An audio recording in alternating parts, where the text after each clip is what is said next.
go.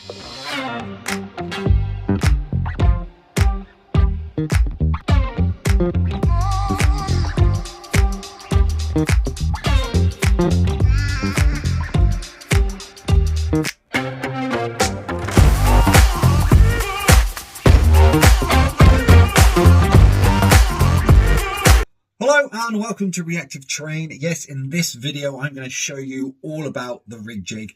Now this is something that I'm extremely proud of. We've already got the Ninja Go out there and the Goat Father, and they're awesome bits of kit, but this is something that not only aids you as a builder, but just makes everything just that little bit easier. We have all been there trying to hold umpteen different parts whilst trying to get a little tiny 1.4 nut in, and it disappears into the wilderness, or you just spend hours jabbing at what you think is the right place.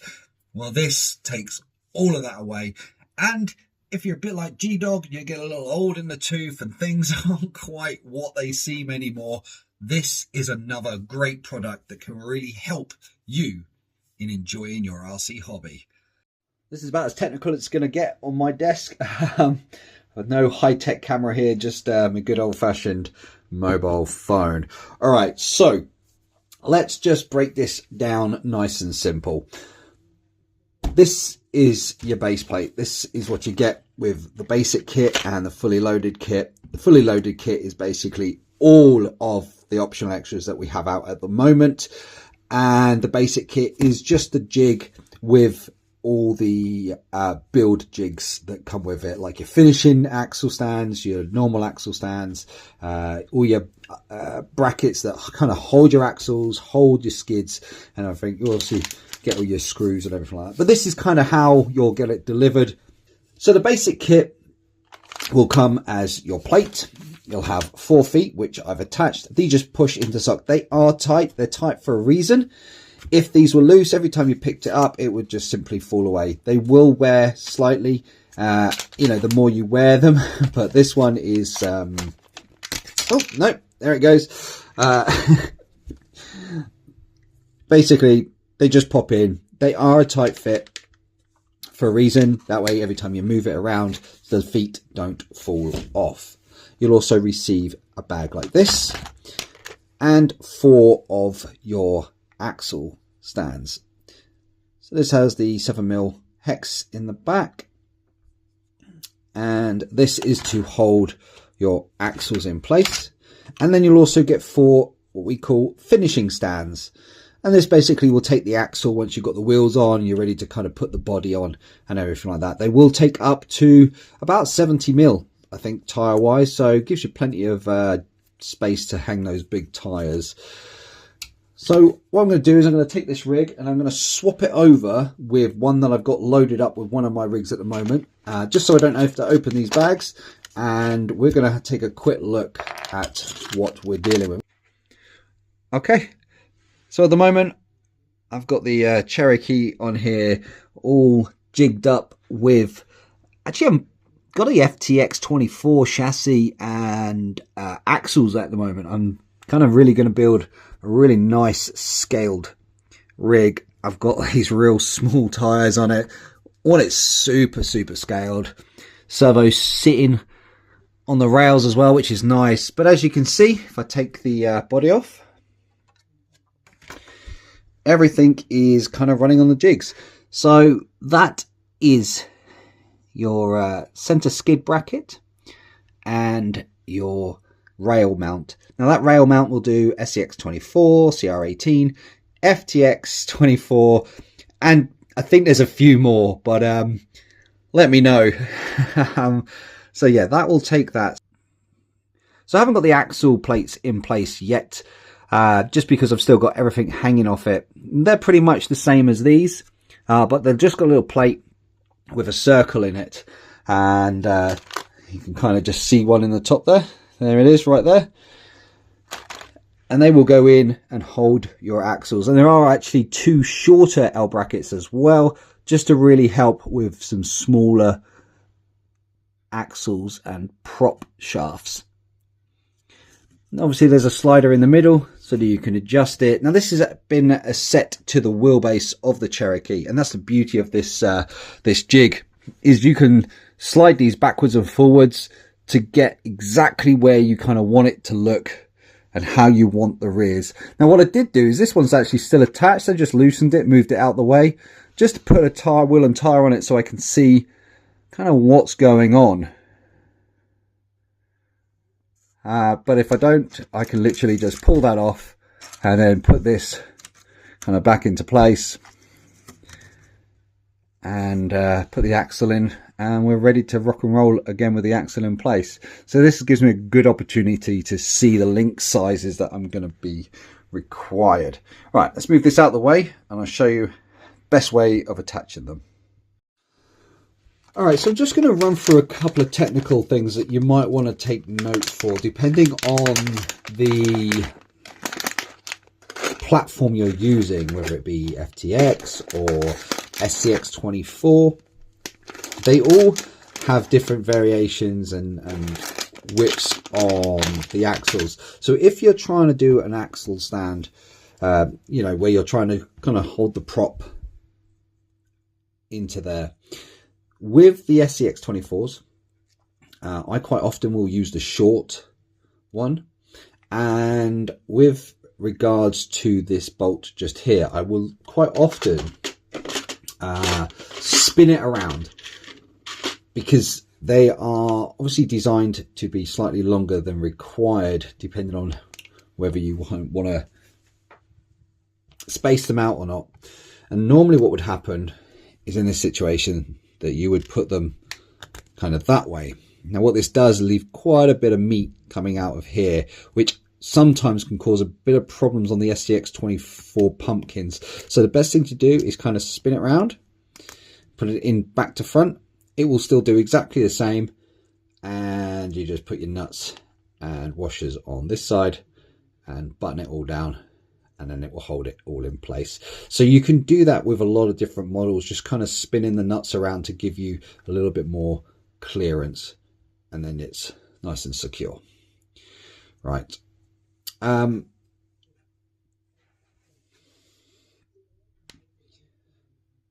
So that's kind of a good way of doing it for the SCX24s. I mean, these are only little plastic nuts. If you want to trim them down, then, you know, they really wouldn't take a lot to kind of buzz out, or just take a small little hacksaw too and just trim them, depending on kind of what you're working on a lot. If you're working on SCX24s, then, you know, that's kind of your main platform.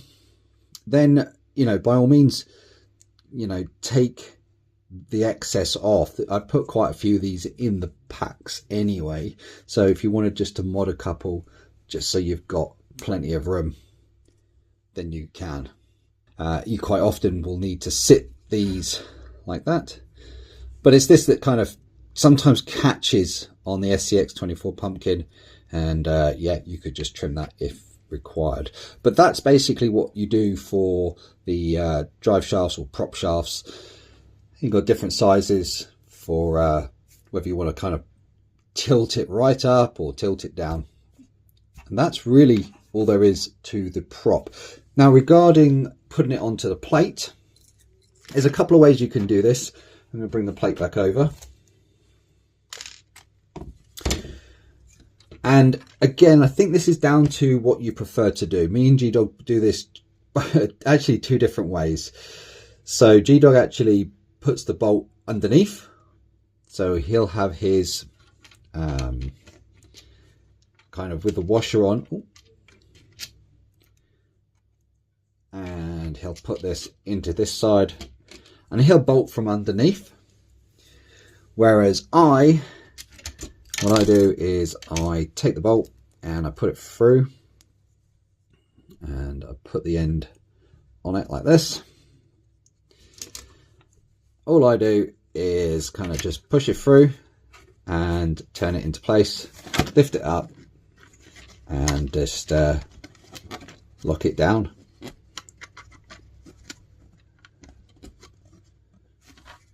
And then that gives you adjustment and slide.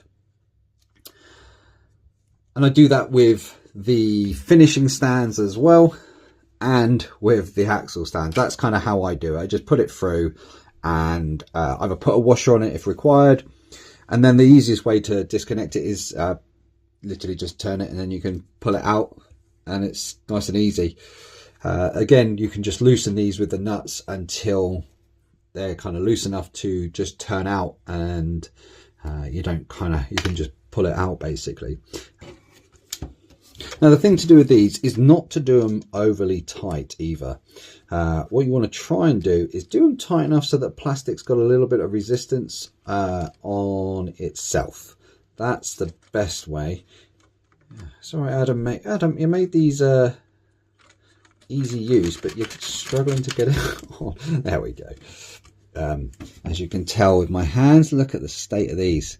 I've been doing a bit of hard grafting. Fingers aren't working very great at the moment, which is why I designed the rig jig. Right, so what you want to do is kind of keep a bit of resistance, but just so it moves, but not easy enough to kind of move out of the way, and then it will slide backwards and forwards. Now you will need the washer on the back to make this slide, because that is how it's designed. And again, you can swap these backwards, forwards, external, internal, any way you need them to pick up your axles depending on what you're working on. All right, so that is kind of the basic lowdown. You do have these. This is for your TRX 4Ms and your FCX 24s and 18s. These pretty much take both of those. And again, these just set up with the sliders and your little screws, it comes with two types of screws. You get your large ones and you get a selection of little ones, and you put your little one in there, and then you can basically adjust it depending on where you need it.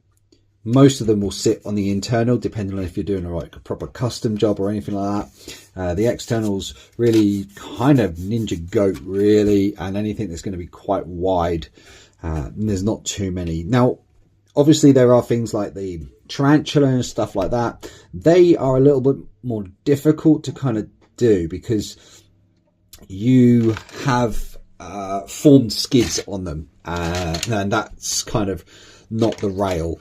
Which, yeah, I mean, you can put most of it together on here because you could just use these to hold the skid in place while you put all your links and everything like that. Then you can put your body together, and then you can put it on your finishing stands and get all of your suspension on. So that will do that. All right, let's talk quickly about the flex wall and show you where this goes. There is a slot just here. Now, the reason why I put this on is you can actually use this to put links in and then kind of cut them exactly all the same. And also, it's a great place for me to build extra parts and add-ons over time to really kind of build your rig jig up to something, you know, you put all the add-ons, it's going to be absolutely crazy, which is where you kind of want it, I guess. And this literally just wedges in. Like, it's a good tight fit. Don't be frightened with it. And it just slots in that gap and you just pull it out. So again, you just put it in, job done. That's it. That's it. It's fixed. Measuring device up the side, up to 100 mil, 10, 20, 30, 40, 50, 60, 70, 80, 90, 100 to the top. So 4 inches of travel, or just under. You have got all the little, millimeters up there, and 5 mils if you really do want to get that technical. That's the flex wall, nice and simple. Next up is your rig jig link gauges. And again, these are nice and simple, but they are a massive time saver. I'm just going to pull these two out of the bag and we're going to take a quick look at them. It's very difficult. Oh no, it does pick up. So you've got there DB.B17 UR and LR. Deadbolt, Betty 17, upper rear, lower rear. These are pretty much as close as you can get to really kind of know that they're close enough really to go, that's what it is. And then obviously if you've got a stack of links that are all in a big box, you've got these as a reference to kind of know what you're looking for as well. Real big time saver. Just honestly, like sometimes it's the simplest things in life that are good. I mean, you don't even need the rig jig to purchase these. These are separate purchase. You know, just to have these in your toolbox is just a great little thing to have. So that is the rig jig link guide kit. All right, so we swap sides. No, you're not staring at things funny. I've swapped the camera around, so now we're looking from a different angle, just in case you lost interest. I know how this YouTube stuff works. Okay, so let's have a look. So you purchased or you've added on the rig jig tilt. Short bar is for elevation, and long bar is for hilting. All right, so let's open up these packs and see what you get inside.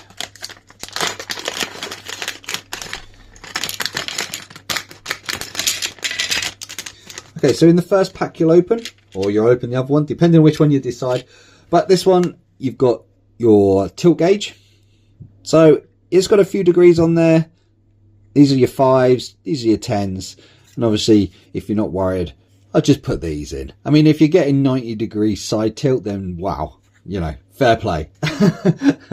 I think most of mine are around about the 50 to 60 degree tilt, which, you know, not great, but it's pretty good. The other things you'll get is 2 of these. These click into the sliders, and this is for positioning your wheels and tires. So that is the positions for the side tilt, and for elevation tilt you simply put it in there, and then normally just lock them down at the bottom, and then your wheels can go into them. And if you've got narrow wheelbase, obviously you can swap these around into any configuration you require, really, just to kind of get it in position.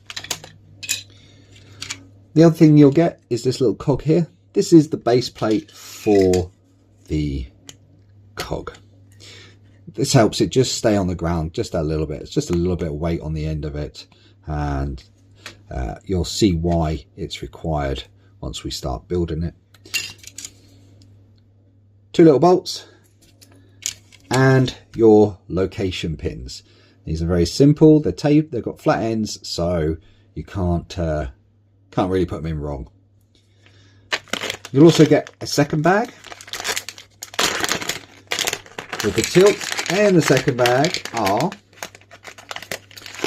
4 new feet, which really kind of only need 2 if you're going to keep the original one. But I put 4 on there just in case you just kind of wanted to get the tilts on and do it. The other thing is you get your angle feet as well. I'll show you how these work in just a second. So you've got these feet. Now this is kind of where this instructions will really kind of help you with a bit of time. So what you'll see is the feet actually have an extension on them.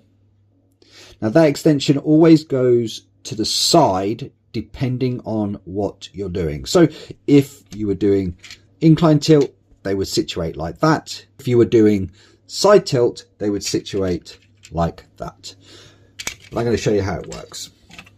First of all, we need to get rid of all of these. Okay, so now you're going to want to put your tilt feet on. So I'm going to set it up to do the incline first, and this works pretty much in the same way for the hill tilt, or you just put your feet on the right way. Now, like I say, I did supply 4 feet, so you can just click them in place, but they won't be in the right position.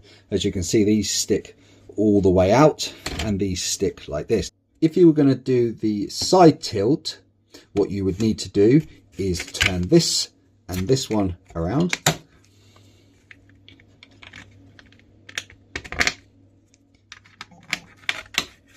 And that would then be ready for side tilt. But we're going to focus on doing the front tilt. So we're going to get the front tilt bar all rigged up. All right, so you've got your feet in position. Now what you're going to do is take your corner plates and your rig jig short bar. This is for incline tilt. And you're going to take the 2 bolts that were supplied and you're going to put them D-side through there and into there. Put your washer on, put your nut on. All right, so this is your incline tilt bar done. It's always the short one. If you're going to do your side tilt, then you simply do exactly the same, but with the longer bar. Okay, so configuration for the incline tilt, always the thicker end pointing to the side, and that will apply for doing both tilt functions. In the side of the foot, you'll see a little hole with a D in it, and this is where your little pegs come in handy. I'm going to pop it down on the ground, and we're just going to locate the first peg. All right, so that's located, and then what you do first is you take your gauge, place it through there, and get that located into there, and that is ready to rock and roll. And then you got your tilt function. And yeah, I mean, if you get into 90 degrees, guys, with your incline, then that's cool. That's pretty cool. Now, these tire traps don't have huge amounts of lip to kind of foobar the results. So, you know, if it tilts at 6 degrees, it really will kind of go. But yeah, that is how the tilt gauge works. Now, the one thing I like about the rig jig is that even when it's not completely secured, because I've got one axle kind of hanging off because I'm doing a wheel test, you know, you can shake it around. The body's not even on it. But you can turn these upside down. You can just put them over and put them down in a really messy, dark garage, and they don't move about. So, you know, they are really good for people like myself who do a lot of moving around, kind of moving parts from one place to another place, working on multiple different things all the time. Especially if you've got like a proper custom build going on. These are super, super handy. All right, now there is one more little secret we have up our sleeve, and this hasn't come out yet, so you're seeing it here for the first time. You know, this was the whole point of this thing, was to become a kind of vital tool in the world of mini crawlers, and it really is a great bit of kit. And I know I should say that it's mine, Adam, you designed it, of course you're going to say it's great, but sometimes you kind of build things a little bit like the Ninja Goat, and you're kind of surprised about how good they actually work.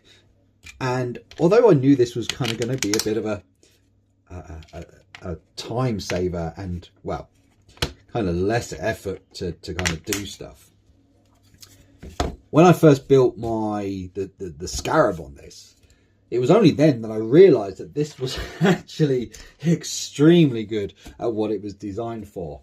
Now, this part here is a new part. You're seeing it for the first time, ladies and gentlemen, right here. And it is a little parts tray. That's right, a little parts tray, but it does come with a couple of extra bits as well. And this just sits over your feet. And you just click it into your feet like so. Ooh, he says like so. All right, these just click right in like that. And then you got your little parts tray on the side. Oh yeah, let's spin it around so you can see it. Look at that. It's got one little magnet in.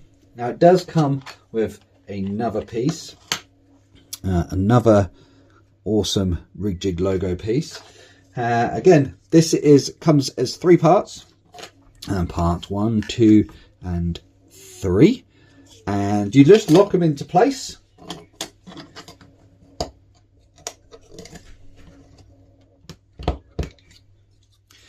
You just jigsaw and puzzle piece together They will take a bit of pressure to sit in place, so be warned. They are not sloppy. They are a good fit for once, because once it's together, you don't want it kind of rocking backwards and forwards on its joint. You don't want it kind of doing that. So they do take a little bit of pressure with your fingers and thumbs to build. So you put your base plate down and you simply just push. Okay, and well, it will just slowly click into place. It does take a little bit of pressure. Be gentle with it. It's there. I didn't want it moving around, guys. So, you know, I could, you know, yes, you could bolt it together, but then you more bolts, more bits, more time on the print. And then it just sits into place there, just like that. And then you got a rig jig with a parts plate on the side as well, which I know, it's super, super cool. Right, now what do the holes do? Well, the holes will take, you've got spring holders. The springs just sitting there, just you kind of sit around. You've then got your shocks will sit in there. Your slightly bigger shocks will sit in here. I haven't done them completely full thing. They're just kind of just sat there just so you've got your parts to hand. The SCX24 shocks will all go down in here. Anything bigger kind of sits around here. These will take your axles, your drive shafts. Always, you know, prop shafts, drive shafts, axle shafts, you know what I mean. They will go in there, and it just gives you somewhere just to kind of store a lot of bits while you're on your build. And yes, your screwdrivers, because we only need 2 for the SCX24s, will sit on the top. It's just a really great addition, just to keep some bits in, all your parts. It was a must for me doing this build. There you go, ladies and gentlemen, the rig jig, the time you're going to save. And I tell you now, I think you actually get a little bit more enjoyment out of it, especially if you do struggle with the kind of smallness of these things. This really does make a big difference. And like you can see, it's got little magnets in there as well. You know, both sides. Anything you take from the middle goes in the middle. Left, right. And then you've got one on your parts as well, if you get the parts bin accessory. Yeah, the rig jig, ladies and gentlemen. You know, we've discussed this all the time on the community, on the live chats, that, you know, when you're doing products like this, it is that way up of, do you buy a tool or do you buy another RC? Well, I'm sorry, in this case, I think I'm with a tool. I think if I was, you know, obviously I'm the creator of this, but for me, this is just an absolute dream. It really does. And I think whatever type of builder you are, whether you're a kind of complete from scratch kind of guy or a scale builder, I mean, if you're just buying maybe 1 or 2 rigs a year, then no, you know, rig jig's not for you. But if you are a genuine mini crawler builder like we are, this is an absolute no-brainer. So there you go, the rig jig in all its glory. And it really is a glorious piece of kit. And I know I've said it quite a lot in the video, but I'm really proud of this product. I haven't reinvented the wheel. I've just taken something that was out there for 1/10 and brought it into the micro world. And I've said it on live community before, you know, I watch my dad, who's, you know, in his 60s, his hands aren't what they used to be. And I noticed him not building as much and slightly getting a little frustrated with the size and the hobby, which meant he wasn't doing it. And I literally came home from that day and went, right, I need to build him something that can just make his life a lot easier. I didn't realize how easy it was going to make my life as well. As a genuine guy who builds a lot of different scaled rigs, I can now just set it up. I don't need to hold everything and try and guess it. And it just makes for a much more enjoyable build. And if this is what Reactive Terrain is going to bring to the community, then I'm excited about what this is going to do later on in the future. And really, I just like to help people. And I've already sold a few of these, and I've already had messages from people saying, this is great. This is so helpful. It's made tinkering just that little bit more enjoyable. And if that's what I do, then I am happy 100% in doing that for the community. So, ladies and gentlemen, I'm going to wrap it up here. I've obviously spoken probably a bit too much, but there we go. If you're new to the channel, then welcome. The rig jig is available from rockygoatracing.co.uk. We ship all over the place. The website is at the bottom. It's been at the bottom the whole time, so you've been seeing it. And yeah, I hope whoever this goes out to, you get as much enjoyment back out of building as we have using them. And on that note, if you're new to the channel, then welcome. Make sure you check all our back catalogue of videos. And if you are a fellow subscriber, then thank you so much for supporting our channel. Make sure you smash the like button and hit the notification bell because, well, that's what we do. And we will see you on the other side. Keep safe, keep crawling, and I'll see you next time.